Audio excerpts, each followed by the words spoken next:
Yo, what's up, everybody? This is Professor B, aka Blake Motivates, and I'm coming to you today with a presentation on how to make the transition to online learning. And this is for students and families.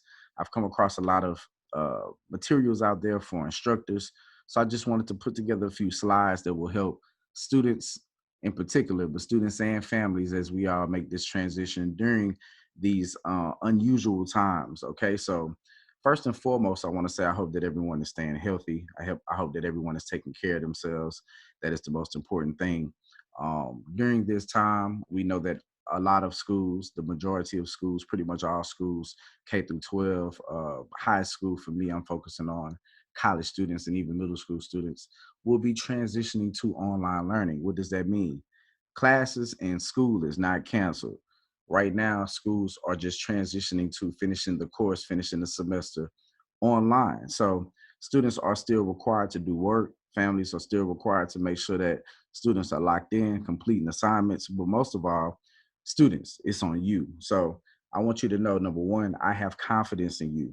You all are tech savvy. You all have what it takes whenever it comes to understanding how to operate computers, understanding how to operate phones, apps, all of the resources you need. So you have what it takes. I just need you to have the confidence. Your family needs you to have the confidence. Your teachers need you to have the confidence that you can get this done. I want to read this quote from the great Nipsey Hussle. Without a game plan and without a strong sense of faith in what you're doing, it's going to be real hard to accomplish anything. Okay. Three things I want to take from that. Number one, he said you have to have faith. You have to have a strong sense of faith in what it is you're doing. Okay. And I've already talked about that. I have faith in you, but you need to have faith in you. You have the resources, whether you know it or not. You have the skills, whether you know it or not. All right. The second thing I want to point out that he mentioned, without a game plan, that's what this presentation is about, helping you develop a game plan to attack online learning. All right. And then the third thing, I want you to read this last line. It's going to be really hard to accomplish. Okay, now he didn't say you can't accomplish, but he said it's going to be really hard to accomplish anything without a plan, without faith. All right. So as we move forward, first thing that I want to discuss, expectations. Two parts to that. What do you expect from yourself? Okay. What do you expect from you? Okay. And then also, what do you expect from online learning just in general? So, number one, within expectations, I want to touch on identifying your learning style. As a student, I think the most important thing for you to do is understand, how do you learn? And I want to use VARK as an example of different learning styles. Okay. So, VARK is broken down by each letter, starting with the V. Are you a student that learns visually? Are you a student that you turn on YouTube to learn something because you want to see how it's done? So you have those students who are visual learners, and then you have the oral learner. Now you may go to YouTube, but you don't have to necessarily see the video. You may be the student that you just go into YouTube because you want to hear it. Okay. You need to hear someone verbalize the instructions. All right. And speaking of instructions, you have the R, which is reading, writing. The R, the reading writing person, they like to read the instructions rather than having someone read it to them or looking at a video that will demonstrate how to do it. Okay, they like to read and write. And then you have the K. K stands for kinesthetic. The kinesthetic learner is most likely their former athlete. They like to do. If you were given instructions on how to ride a bike, they don't want to go to YouTube and see the video. They want to get on the bike and they want to do it. Now, why is it important to identify your learning style? You have a lot of information that'll be thrown at you. Okay, videos, worksheets, different content for you to read. What I want you to do is, now you need to read, you need to hear the videos, you need to take in all of the content, but you need to identify what style works best for you. Me personally, I'm a visual learner. Okay. And I'm a kinesthetic learner. I like to see it and I like to do it. So for me, so VARK, going back to VARK, it's a 16 question there. It asks you different scenario type questions, and based on your responses, it'll give you scores. So I'm a visual and I'm a kinesthetic learner. But the more you are able to identify what type of learner you are, the more effective you can take advantage of the content. All right. So number one, I think it is important for you to identify what type of learner are you. Number two, what to expect from the course. All right. So we've talked about you, what to expect from the course. Now, instructional videos. You all are not able to meet face to face with your instructor right now. So I expect videos to be added into your course or into different platforms depending on what the school will move towards, and we'll talk about that later. But in some form or fashion, expect instructional videos, meaning, okay, you can't meet face to face. The instructor may record a video that will give you directions or instructions, or it may be a lecture that will talk about the chapter and important points from the chapter, or it may give, once again, instructions on how to break down this formula if it's a math class so that you can move forward and be able to solve the problem. So expect instructional videos, especially since we can't meet face to face with students and students aren't able to meet face to face with instructors. Then I want you to expect a completely new list of assignments or projects. Now, students, you may have received a syllabus, which you 10 times out of 10, you received the syllabus at the beginning of the class. And in that syllabus, it had a list of projects, assignments, due dates. I want you to be aware that now, moving forward, things may change. A list of assignments may change the type of assignments, the how, the when, meaning what type of assignment was it? Could that type of assignment change based on not being able to meet face to face? And then also, how will the assignment be submitted? So I want you to pay attention to the list of assignments that were previously assigned, and then what is to come. How will it be submitted?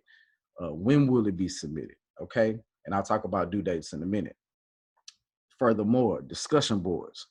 Now, some instructors, some teachers, professors may give points or may give grades based on discussion boards and forums. Now, the reason being, you want to stay engaged as a class, not just as an individual student. So the instructor may require you to respond to a question or respond to a classmate and or respond to a classmate. So what that'll do is it'll keep you engaged, not just with the class and the instructor, but also keep you engaged with your classmates. Last thing within expectations, or second to last thing, I want to talk about student pace and due dates. Student pace means some of the assignments, because you're not in class, you're not doing it in class, you'll be able to do it at your own pace. Now, I want you to be aware of the word procrastination, meaning that you may know the due date, you may know that it's due by this certain time, but you'll procrastinate and wait until the last minute to get it done because you know that you can get it done. All right.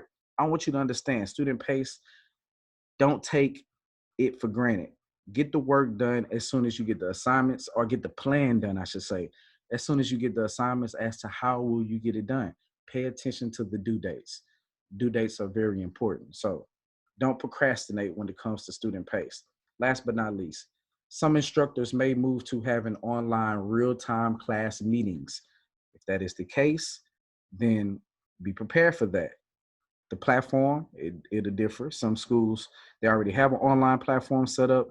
Some districts, some colleges, some universities, some even elementaries may be moving towards implementing a system for students and parents to be able to meet online with professors. Okay.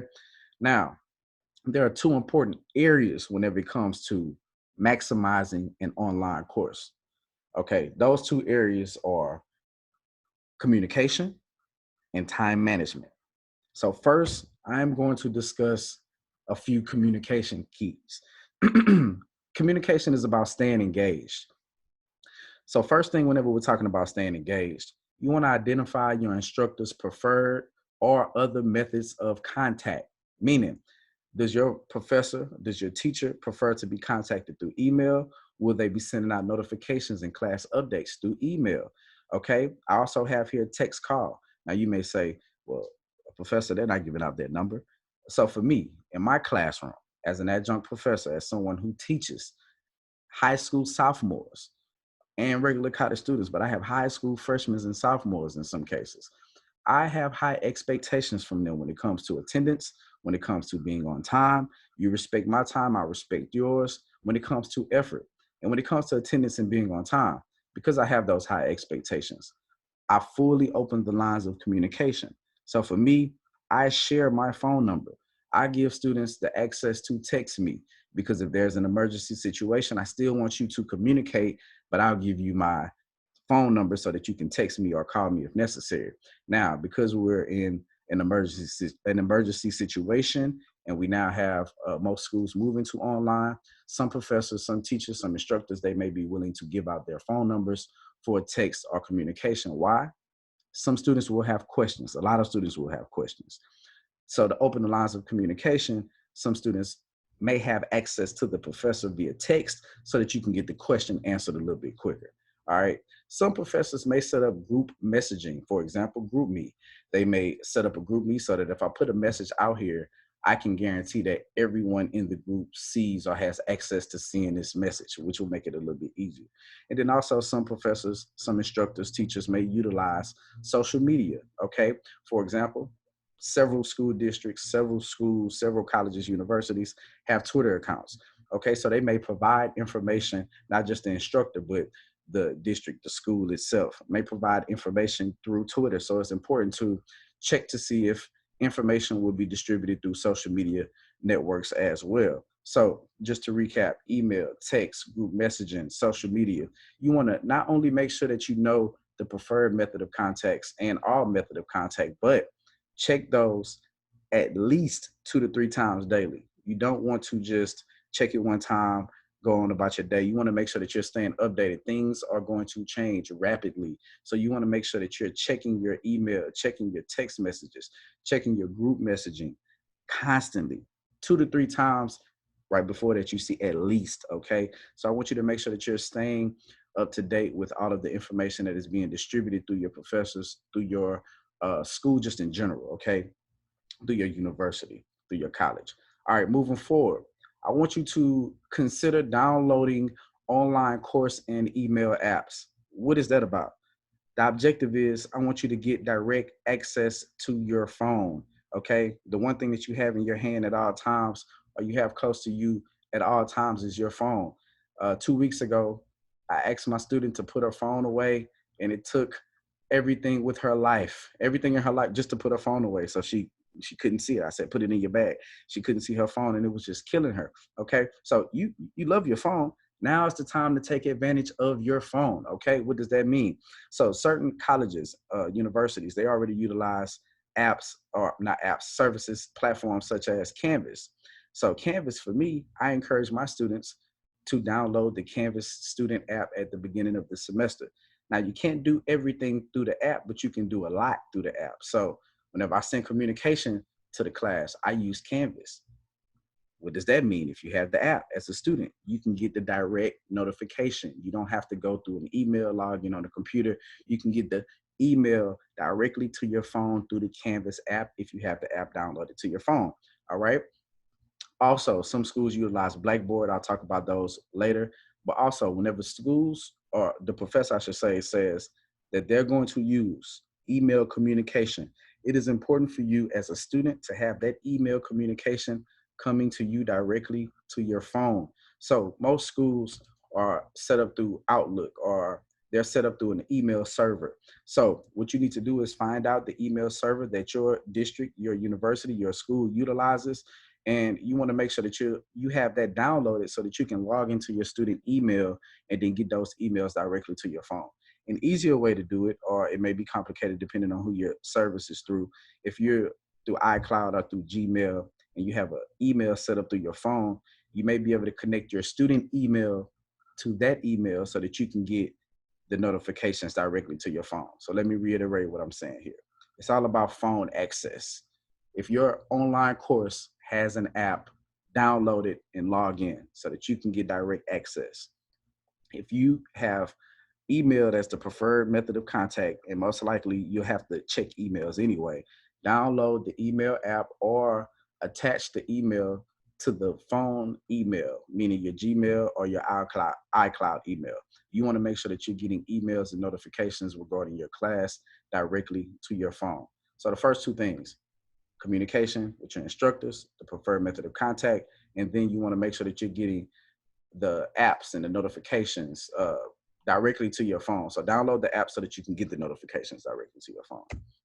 Okay, staying with communication. Okay, teamwork will be essential. Just because you are not in class with your classmates, that does not mean that you can't work together. So teammate and engagement with your classmates is still essential. Well, how can you stay engaged with your classmates? Number one, you text. Okay, y'all text all the time. Text them. Stay up to date. Stay up to date on class work. Now, you can text about general social life, but text about class. Hey, did you get this work done? Hey, what's the due date on this assignment? I just want to make sure we're all clear. I had some questions. So before I go to the professor, let me see what it is that you say. Just kind of stay up to date on with your class on what your classmates are doing, and stay up to date with communication in regards to assignments. How can you do that? Okay, aside from text, FaceTime, group meets, social media. Utilize social media to your advantage. Utilize group meet to your advantage. Create a separate group meet. Now, I know some of you all may have 1,000 group meets.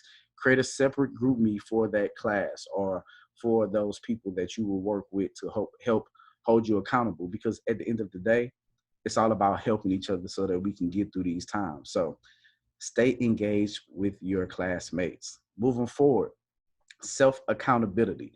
And the last thing that I'll talk about, ask questions. Now, those two things are very critical. Number one, you have to, as I said earlier, you have to this is about you. This is about you. So you have to take self accountability and understand, what is it that I need to do to be successful in this class, and then hold yourself accountable for getting it done. And then last but not least, ask questions. If you have questions about anything, do not hesitate to ask. Instructors should be aware of the trying times that we're in, because they're going through it just like you. So I'm pretty sure that they're going to make themselves available to answer any questions that you may have, especially if you have not been working online. So if you have questions, do not hesitate to ask. Ask the instructor, ask a classmate, ask your parents, ask your cousin who may have took the class before. Ask somebody, ask questions, okay? But I'm referring to ask questions to your instructor, all right? Now, moving on to that second area. I mentioned time management. So what I want to do is I want to talk about some time management keys that will help you stay organized.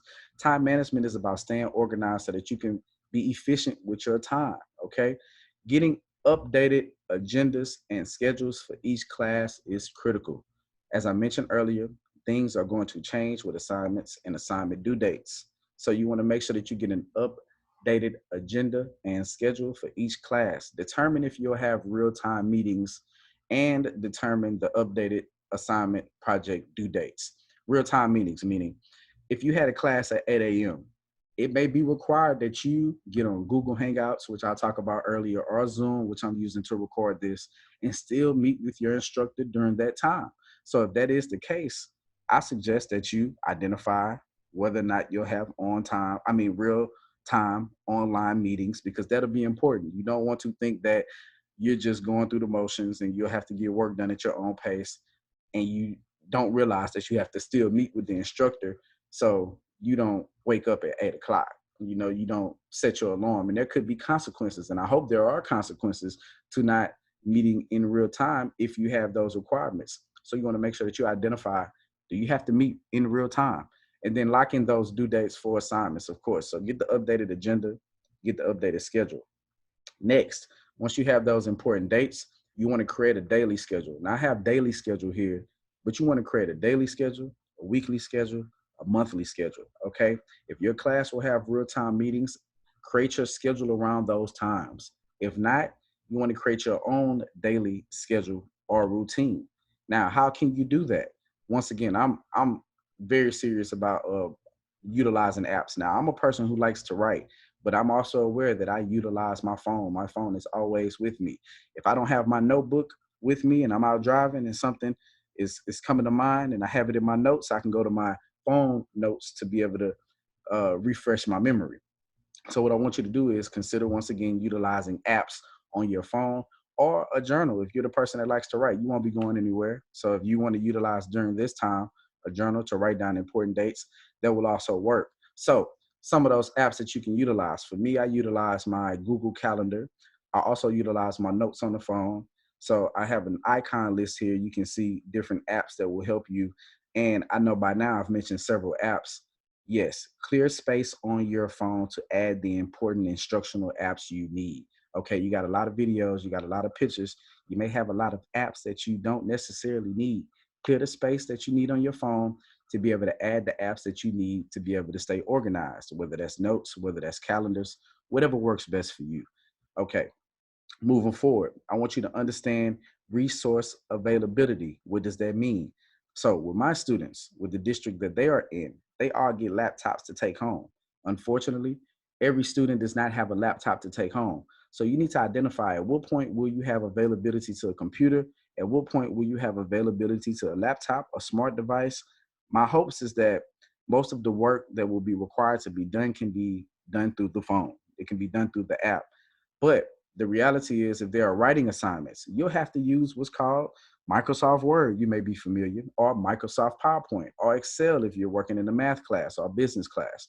So you want to make sure that you have availability to those resources. And if those resources are limited on availability, when will you have availability to them? For example, if you only have access to a computer from 8 to 12 in the morning, from 8 a.m. to 12 p.m., then you need to make sure that you create a schedule revolving around that time to make sure that you get the work done that you need the laptop for during that time.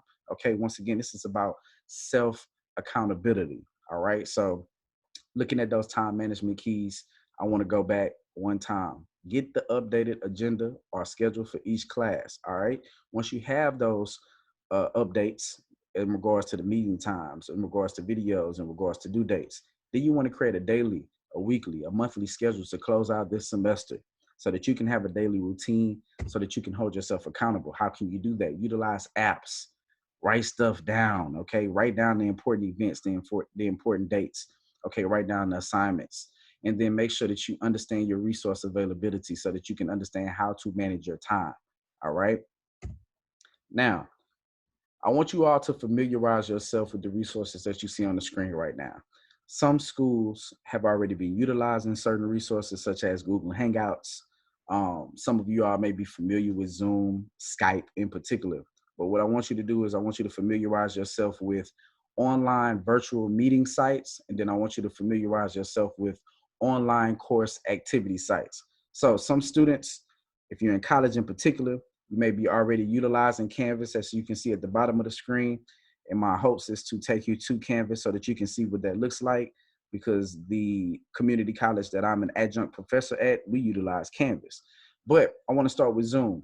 Zoom may be utilized for meetings. Okay, so if you have a classroom meeting during on a certain day at 8 a.m., the professor may say, hey, I want you all to download the Zoom app, or I want you to go online to Zoom, and we'll be meeting during this time utilizing Zoom. Okay, so there's a live link here, and I have information on my website where you can download this presentation, or you can actually visit these websites by just Googling. All right, and then Skype. I think most of us are familiar with Skype, video service where you can meet face to face with people. Of course, your professors may require that you utilize Skype, but it may be limited on how many people can join that conversation. So some professors and instructors in schools may move towards Google Hangouts. And then there may be also other resources that schools will use that are not listed here in regards to virtual meetings. All right, but familiarize yourself with those. Visit those websites, become familiar with them just in case you have to use them. And then I want to talk about online courses to close this out pretty much. All right, so Blackboard. Some schools use Blackboard, and you can see the icon here, Blackboard Student. That is a service that will allow students to go on into your course and then complete assignments and view content, and just basically it's the course ran through an online service. All right. Some schools already use what's called Schoology. All right. Flipgrid, Kahoot for activities and games. All of these different services will allow instructors, schools to create the course or to have activities that will allow the student to complete the activity, but it's all online. It's all virtual. It's all on your phone. All right. So what does an online course look like? What I want to do is quickly, I want to take you to Canvas. So I teach with Houston Community College. And just very quickly, I want to show you what the dashboard looks like for a student that is taking an online course at a community college or at a college. And Blackboard, I think, looks similar. Okay. So I want you to look at what the course looks like right here. So when you click on the course, basically it'll take you, this is a 16-week course. So what I'm able to do is, especially if it, gives me some action here, kind of froze up.